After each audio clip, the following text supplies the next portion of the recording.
Rob, thank you very much for joining the Virtual CMO podcast. I'm so glad you could be with us today. It's a pleasure, Eric. Good to be here. So I wanted to start and just get a little bit of background on you. I know that you've worked at McKinsey and Visa and Pepsi, Comcast, America's Test Kitchen. What made you found Sterling Woods? Well, in my whole life, I wanted to start my own business, and the advice I got was simple advice: just look for a problem to solve in an area that you're passionate about. And I'm really excited about sales and marketing, and I'm really excited about data science. So the intersection of those two things are my passion. And I worked for various companies. I started my career with the big companies, as you listed off, but then I worked for a series of mid-cap, medium-sized businesses and realized the problem that exists there is that there isn't necessarily the budget or bandwidth to do a lot of cool things that I was able to do at the bigger companies with using data to inform your sales and marketing strategies and actions. So I said, well, wouldn't it be great to find a way to make this accessible? And so, because I've always enjoyed when you have these insights from big data, it makes your job easier. It's, you kind of feel like you're working on the right stuff and stuff works more often than not. And it's a great feeling. You can spend more time being creative and thinking of new ideas. And so, well, why not solve this problem for medium-sized businesses who have a bunch of data sitting around? It'd be fun to help them make sense of it and improve their sales and marketing actions. So I love that. As you and I discussed previously, I come from a background of customer relationship management, having worked for years at Siebel Systems and then Oracle. So that's near and dear to my heart. Oh, yeah. When you go into a lot of these businesses, do you find that they have a good repository of data? It's something that usually concerns people, either for one of two reasons. Either they think they have no data, or, yeah, we have data, but it's on Mac's hard drive or Susie's Excel spreadsheet or something like that. So that's why we encourage people to be very hypothesis driven in how they use their data. So you can go in kind of like a Viper to kind of get exactly the data sources you need. And so you can ask questions of the data and be purposeful about that. We also find that companies have a lot more data than they realize. In fact, a big nugget is your sales history data. So you have, presumably, if you're in business, you have transactional data, you have transactional history, and that's a great place to start. And the other thing is you can always go and collect more data. You can always go out and run surveys of your customer base or prospect base. You can go do some interviews. So there's ways to complement whatever data you have with primary research. That's very interesting that businesses think that they have too little, but when you actually get in there, you find that they actually do have quite a bit. But as you said, it's spread around. It's typically not in one system like a CRM system. It's buried in spreadsheets or old sales systems or whatnot. So is one of the things that you do try to pull all that data together? Yeah, we recommend 1-2 punch. The first punch is let's get some value out of the data. So instead of theoretically, you're supposed to have a unified customer database or data warehouse or data lake, whatever phrase you want to use. And those projects I've seen, unfortunately, cost millions of dollars and take years of people's time. And then you get to the end of the process and you're like, so what? What are we going to do with all this awesome data? I'm a fan of organizing your data and getting a unified view of the customer and building proper data warehouses. But start with proving the value of your data first. So start by plucking data points from here and there, get the organization comfortable with using data, making better decisions that are grounded in facts. And then when you get some momentum there and can prove to your boss, your shareholders, your colleagues that this is something that has some legs, then you can make the pitch for investing in and doing it the sophisticated way with a data warehouse. When businesses have data, or they start to look at their data, do you find that often they're not exactly sure what to measure or how to measure it, or that maybe they just don't have any analytical tools to be able to take the data and put it into some format that you can actually read and make decisions on it? Yeah, I think a couple of common pitfalls we see is, one, a lot of people look at what I would call business intelligence about the past. So a lot of people have a dashboard report or a monthly management or weekly management report. Unfortunately, and I've been guilty of this early in my career, they're 12 pages long and so detailed and have so many different data points, they become useless again. So I think that's one thing, is that tons of data points about the past isn't necessarily something that's going to help you grow your business.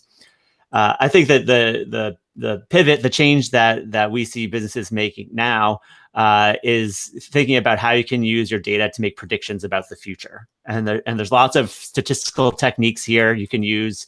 They're actually kind of the secret of big data is these are the same statistical methods I learned about in college 25 years ago. But now they can be more powerful and more automated and crunch bigger data sets. But for the fellow nerds on the audience, stuff like k-means clustering, decision trees, survival analysis, next product to buy modeling. There's all these predictive models that you can build, and the statistics behind them are 50 years old, probably plus. But now we have the opportunity to technology is cheaper and faster and bigger. So that's really where the opportunity comes. How do you deal with the biases that come in with looking at the data? And what I mean by that is maybe you work with an organization that's a sales-focused organization, so everything has the hat of sales on it, or it's a marketing-focused organization where everything is about, lead generation and conversions and whatnot, or maybe it's a technical focused organization or operations focused where they're not even thinking so much about marketing and sales. They just believe that whatever their product is will sell itself. How do you sort of deal with those different biases when it comes to looking at data? Yeah, I think, Eric, you have your finger on a very important organizational point, and how we solve that with the companies we work with is really focus everything on the customer. The customer is the hero. So all data starts with data about the customer. And then it's tough to argue that this is a data-centric, marketing-centric, or an operation-centric, or sales-centric point of view. If everything is hey, look, the data is Switzerland here. This is what the data is telling us that our customers like and want and do. Then I think you can come to the table with your colleagues and other functions and have a productive discussion about the so what's for your department, so you can do everything together as a team that's in the best interest of your customers, which of course is ultimately the goal of any organization.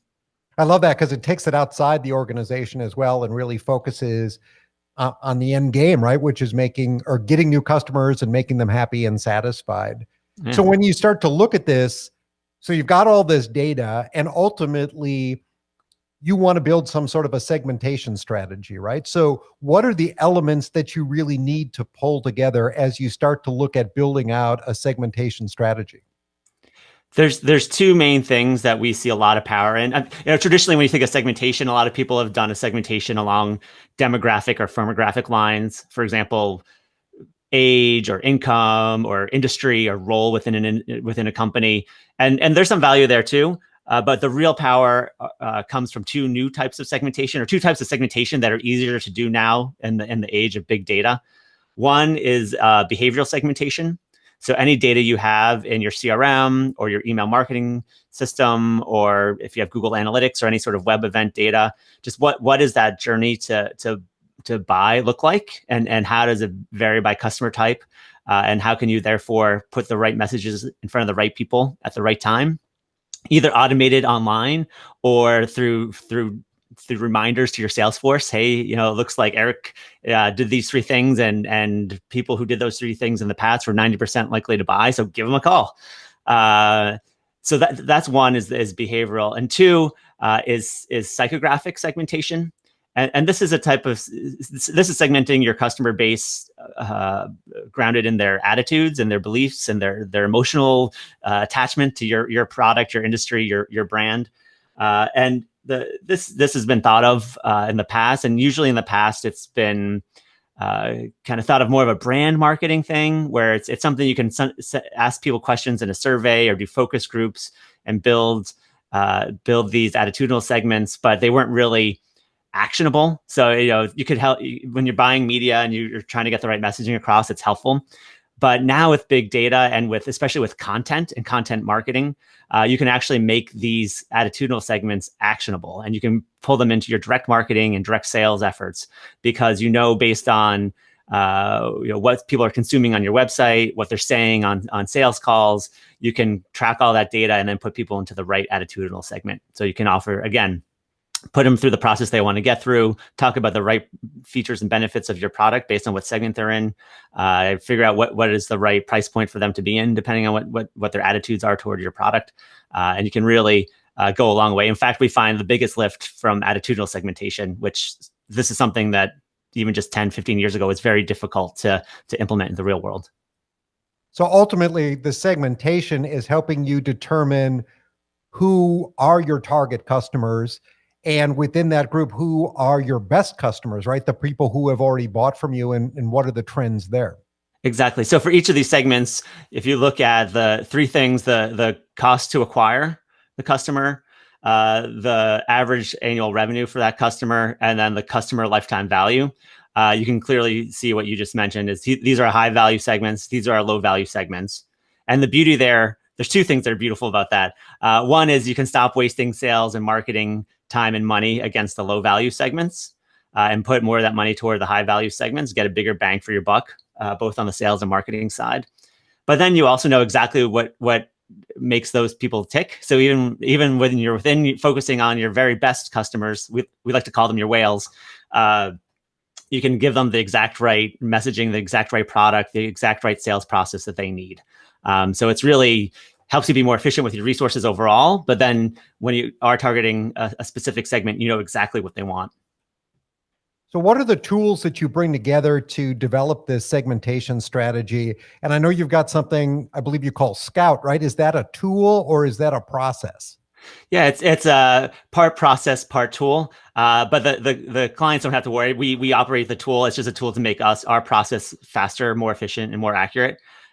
So that's part of the problem with a lot of these segmentation projects. In my early days at McKinsey, it would take us months to get a lot of these things done because we were reinventing the wheel for every client.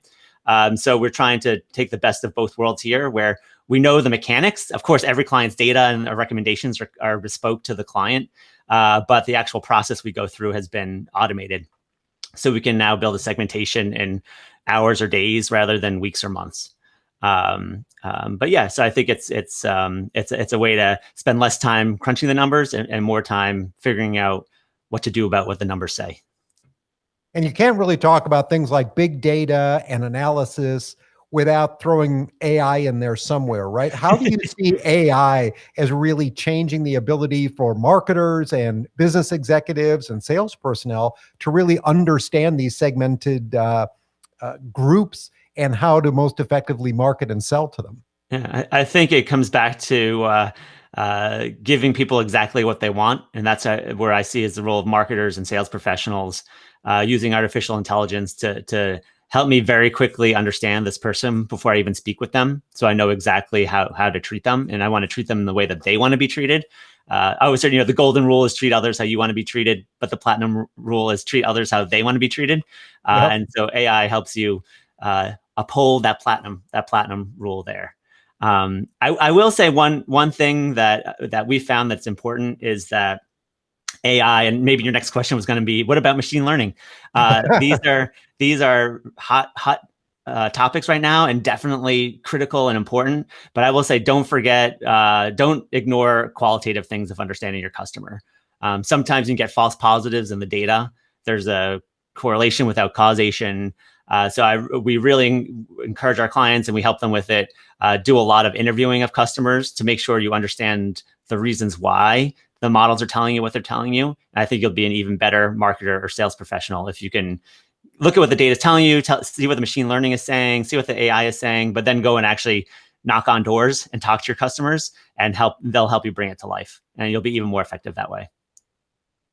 I would add to the platinum rules, if we're going to put a plaque on the wall and put all these rules up, that it's always more cost efficient to sell to your best customers, right, than to go out and to try to find brand new leads in the marketplace.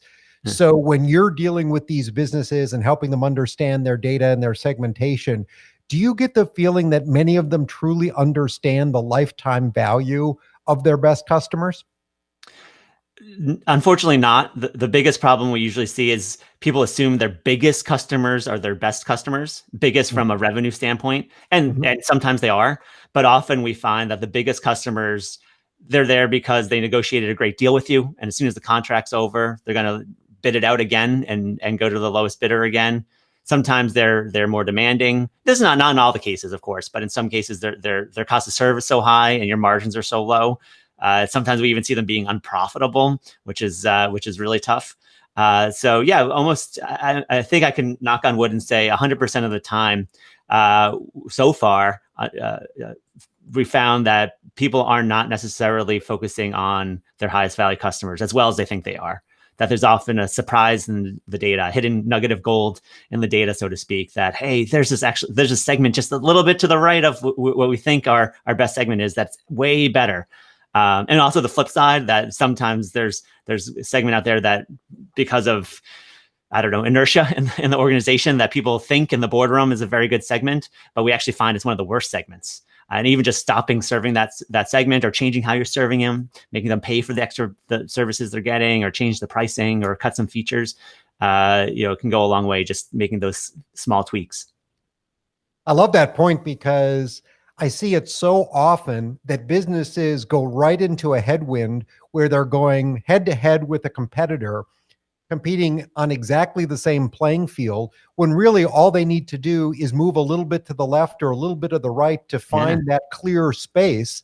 And then they have a real opportunity to compete, because going head to head, especially with a larger competitor, can be very difficult. But sometimes if you find an area of weakness, that's where you should be spending your money. But there's sometimes real resistance in the boardroom to doing that.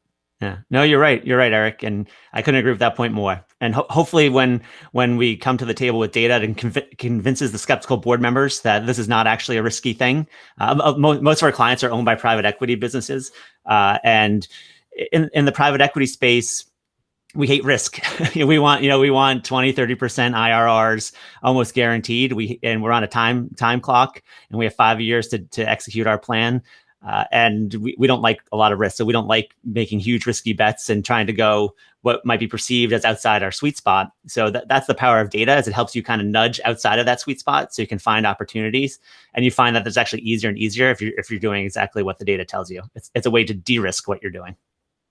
Now, when we talk about things like McKinsey and boardrooms, we can certainly leave the impression that this is an exercise for larger companies. But in fact, if you're a small company, even though you might not have access to all the same tools, analyzing your data, understanding the segmentation, who your most valuable customers are, it's critical to your business as well. Yeah, absolutely. Even if you were to start a company from scratch with no data, you could at least make some educated guesses as to who you think your whales are, your best segments are, and you can run a bunch of experiments to learn over time. As long as you're tracking everything, you can see what works and what doesn't work, and correct course accordingly. So when you do the segmentation and then you go back and apply it to a company's marketing efforts, let's say, do you often find that what's going on is they are casting far too wide a net, and really what the segmentation now allows you to do is be much more focused in your efforts, which ultimately can bring down your costs, right? Yeah. So for one example, our client is in the leadership training space, and they were doing a lot of what I would call general brand advertising before they decided to engage us. So a lot of beautiful, well-designed ads, clever ads, but casting a very wide net. And as we know, not all CEOs are created equal. You have solopreneurs who aren't managing anyone, and then you have you have Tim Cook or someone, the CEO of Apple, and a lot of shades of gray in between. So what we found was actually 4 types of CEOs that were great fits for this service, this professional development service. So just to bring them to life, one was more the we call them kind of a micromanager. So the owner operator, usually who's hands on the business, and they felt like they were getting no leverage and no time, and burned out, and work-life balance was tough, but they had a hard time letting go and trusting people on their team. That was one segment that benefited a lot from this service. Another one, just to contrast that, is the peak performer, the person who gets up at 4 a.m. to do yoga and drink shakes and crushes their numbers and goes from company to company and is very competitive and loves to win. You could imagine both those 2 segments were great customers, relatively low acquisition costs, relatively high customer lifetime value. But the message you would use to attract those people, both from a content marketing and then from a sales pitch perspective, is totally different. So just understanding that those 2 segments exist really helped. And this company in particular was able to lower their acquisition costs by over 75%. I think it was 78% reduction in acquisition costs as a result of having a much more targeted message rather than a broad brand generic messaging strategy. That's a significant change. And is part of that that you also increase the focus on developing organic leads as opposed to having to spend all that money on paid advertising? Yeah. I think that the way I view it is kind of like a boat where the paid advertising is the engine, that the motor or whatever that gets you going a little bit, but you really want to be building sales so that the wind does all the work for you. And sales is your organic content, your organic SEO, your email list that you're building for your own company, the names you're adding into the CRM because you've interacted with people. You do need to do some paid. We found you do need to do some paid advertising to get the ship going, so to speak. But once your long-term goal is to be less dependent on LinkedIn or Facebook or whatever channel you're using. Yeah.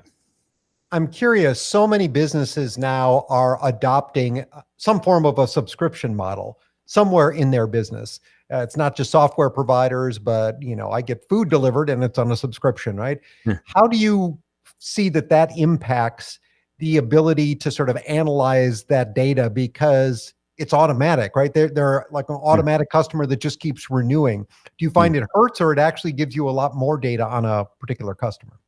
We find it actually helps, that it gives you more data for a few reasons.